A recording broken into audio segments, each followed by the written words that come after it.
তো hey guys, welcome back to my channel. তোমরা কেমন আছো? আশা করছি তোমরা তোমাদের বাড়িতে ভালো আছো, আমিও ভালোই আছি। তো দেখো, আজকে রান্নাবান্না কিন্তু আমার অনেকটাই হয়ে গেছে। আর নতুন করে এটা একটা আমি রান্না করেছি বলতে ডিম দিয়ে, আলু দিয়ে, মানে আমরা মাছের মাথা দিয়ে মুড়ি ঘন্ট যেরকম খাই আর কি, তো ঠিক সেরকমভাবেই এখানে আমি একটা রান্না করেছিলাম ডিম আর আলু দিয়ে, মুড়ি ঘন্টর মতোই অনেকটা। তো যাই হোক, ওটা বানিয়ে আমি রেখে দিয়েছিলাম, যেহেতু গরম ছিল, ভাবলাম যে একটু ঠান্ডা হলে তখন নামিয়ে নেব। তো এখন দেখো ঠান্ডা হয়ে গেছে, তো এটাকে আগে আমি নামিয়ে নিচ্ছি। নামিয়ে নিয়ে তারপরে এটাকে সাইডে ঢেকে রাখবো। আর এখন খাবো না, এখন যেহেতু বাড়িতে কেউ নেই, তো সেটাকে ঢেকে রেখে দেবো। যখন সবাই আসবে তখন সবাই মিলে একসাথে খাবো। আর এটা কিন্তু খেতে খুবই একটা সুস্বাদু হয়েছিল। আর ডিম আর আলু দিয়ে এইভাবে যে একটা রেসিপি করলে পারে খেতে কতটা সুস্বাদু হয়। তো যাই হোক, প্রথমে দেখো এটাকে আমি নামিয়ে নিলাম। আর এটা দেখতে কিন্তু একদম মুড়ি ঘন্টের মতোই লাগছে, মানে মুড়ি ঘন্ট যেভাবে করে ঠিক কিন্তু সেভাবে করেছি, খালি মুড়ি ঘন্টে মাছের মাথা ব্যবহার হয়। আর এখানে আমি ডিম আর আলু দিয়েছি, ঠিক যেরকম বিরিয়ানির মধ্যে ডিম আর আলু গোটা গোটা দেয়, ঠিক সেরকমভাবে ডিম আর আলু দিয়ে কিন্তু আমি রান্নাটা করেছি। তো দেখতে পাচ্ছ এখানে কিন্তু থালা ভরে গেছে। তো সেটাকে আমি নামিয়ে, দেখো নিচে দেখতে পাচ্ছ, নিচে কিন্তু সেটাকে আমি নামিয়ে এখানে ঢেকে রেখে দিয়েছি।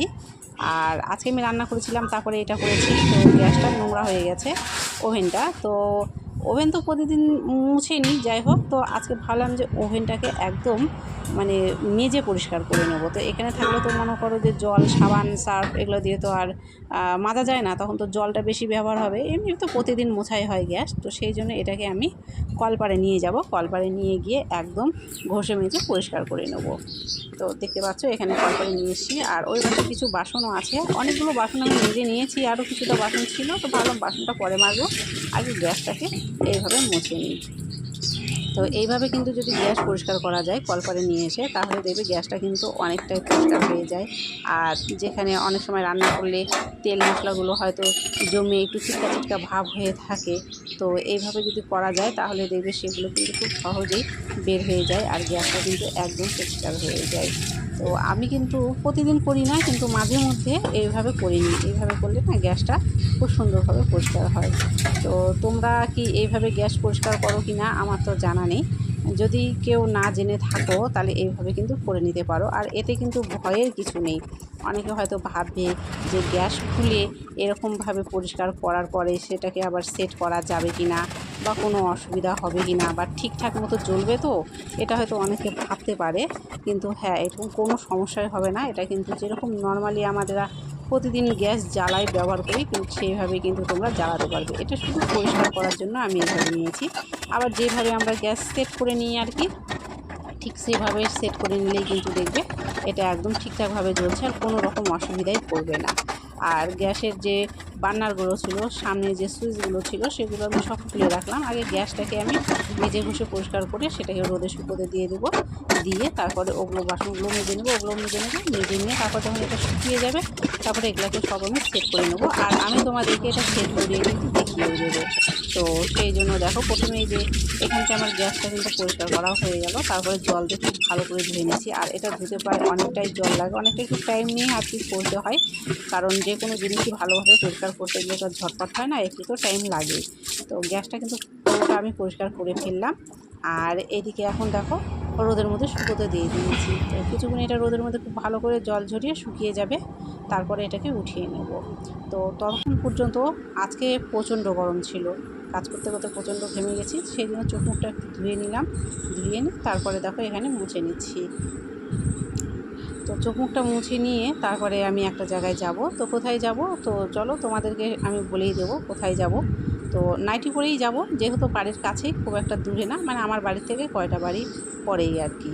তো এখানে ওড়না নিয়ে নিলাম। আর বাইরে যেহেতু প্রচণ্ড পরিমাণে রোদ উঠেছে, মানে ছাতা ছাড়া বেরোনোই যাবে না, এতটা রোদ। তো সেই জন্য এখানে ছাতাও নিয়ে নিলাম, নিয়ে দেখো বেরিয়ে পড়েছি। এখন আমি যাচ্ছি। তো রাস্তায় দেখো, এখানে আমি তোমাদেরকে রাস্তাটাও দেখিয়ে দিচ্ছি। তো সেখানে গিয়েছিলাম, সেখান থেকে দেখো মোটামুটি আমি ফিরে এলাম। এই যে এখানে আমার হাতে একটা তোমরা ক্যারি ব্যাগ দেখতে পাচ্ছ। তো এর মধ্যে আমার একটা নাইটি আর দুটো কুর্তি আমি নিয়েছিলাম। তো সেগুলোকে না আমি সেলাই করতে দিয়েছিলাম। তো আমাকে বললো যেগুলো সেলাই হয়ে গেছে নিয়ে যাও। তো আমি ভাবলাম তো আমি তাহলে নিয়ে আসি।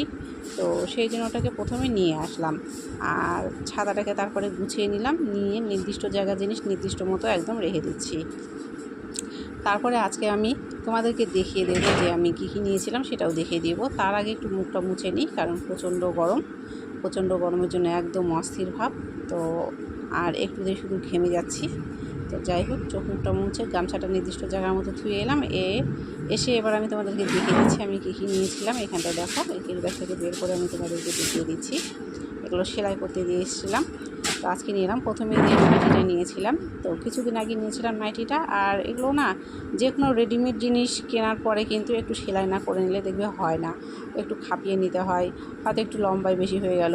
বা অনেক সময় রেডিমেড জিনিস সেলাই করলে না পড়লে দেখবে যে ব্যবহার করতে করতে অনেক সময় সেলাইটা খুলে যায়, বেশিরভাগ সময় দেখবে সেলাইটা খুলে যায়। তো সেই জন্য যে কোনো জিনিস কিনে কিন্তু আগে সোজা সেলাই করতে দিয়ে তারপরে কিন্তু আমি পরি। তো প্রথমে নাইটিটা দেখিয়ে দিলাম। এই যে একটা কুর্তি, এই কুর্তিটা আমি নিয়েছিলাম, এটা অনেকটাই লং আছে। তো এই কুর্তিটাও সেলাই করে হয়ে গেছে। তো কেমন হয়েছে এই কুর্তিগুলো কিন্তু অবশ্যই কিন্তু বলো কমেন্ট করে যে নাইটি আর কুর্তিটা কেমন হয়েছে। আর এই একটা কুর্তি নিয়েছি। তো কুর্তির কালারগুলো তোমাদের কেমন লেগেছে অবশ্যই বলো, আর কেমন লাগছে সেটা কিন্তু অবশ্যই বলো আমাকে। তো যাই হোক, এগুলো তো আমি তোমাদেরকে দেখিয়ে দিলাম। তো এগুলো এখন ভাঁজ করে আমি রেখে দেবো। আর ওইদিকে আবার গ্যাসটা যেহেতু শুকোতে দিয়েছিলাম, সেটাকেও তো আবার সেট করতে হবে। তো সেটাও আমি তোমাদেরকে সেট করে দেখিয়ে দেবো। তো প্রথমে আমি এখানে নাইটিগুলো আগে ঢুকিয়ে দিই। আর দেখো, এখানে গ্যাসটা তো পরিষ্কার করে নিয়েছি, কিন্তু গ্যাস রাখার জায়গাটা কিন্তু মোছা হয়েছিল না। তো সেটাকে আমি এখানে মুছে নিলাম, কারণ রান্নার পরে দেখবে তেল মশলা অনেক কিছু ছিটে পড়ে। তো সেই জন্য সেই জায়গাটাকে মুছে কিন্তু আমি পরিষ্কার করে নিলাম। আর এই যে আমার গ্যাসটা কিন্তু একদম শুকিয়ে গেছিলো। তো এখানটায় নিয়ে এলাম, নিয়ে এসে এটাকে এখন সেট করে নেব। নর্মালি আমাদের যেমন সিলিন্ডার শেষ হয়ে যাওয়ার পরে আমরা যেভাবে গ্যাসটাকে বদলে ফেলি আর কি, যেভাবে সেট করে নিই সেরকমভাবেই সেট করে নেব। এতে ভয় পাওয়ার কিছু নেই। দেখো আমি কত তাড়াতাড়ি এটাকে সেট করে নিলাম, এটাতে ভয় পাওয়ার কিন্তু একদমই কোনো কিছু নেই। তারপরে যে গ্যাসের সুইচগুলো ছিল, তারপরে ওভেন যেগুলো আর কি সব নিয়ে দিয়েছিলাম, সেগুলো কিন্তু এখানে সেট করে নেব।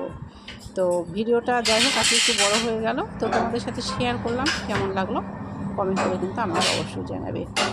আর যদি তোমাদের ভিডিওটা ভালো লেগে থাকে অবশ্যই কিন্তু লাইক করবে, আর চ্যানেলটা সাবস্ক্রাইব করবে, আর ভিডিওগুলো শেয়ার করে দিও। তো আর তোমরা লাইক করলে হয়তো ভালো লাগে। তো যাই হোক, প্রথমে দেখো এগুলো আমি সেট করে নিলাম। তারপরে আমি গ্যাসটাকে জ্বালিয়েও দেখে নেব যে ঠিকঠাক মতো জ্বলছে কিনা। তো এগুলো লাগানো কিন্তু কোনো ব্যাপারই না, খুবই সহজেই কিন্তু দেখো লেগেও যাচ্ছে। তো এখন আমি শুধু গ্যাসটাকে একটু চেক করে নেবো যে জ্বলছে কিনা। তো যাই হোক, ভিডিওটা আজকের মতো আমি এখানে শেষ করছি। দেখা হচ্ছে তোমাদের সাথে আমার পরের ভিডিওতে। ততক্ষণ পর্যন্ত তোমরা সকলে কিন্তু ভালো থেকো। আজকের মতো বাই।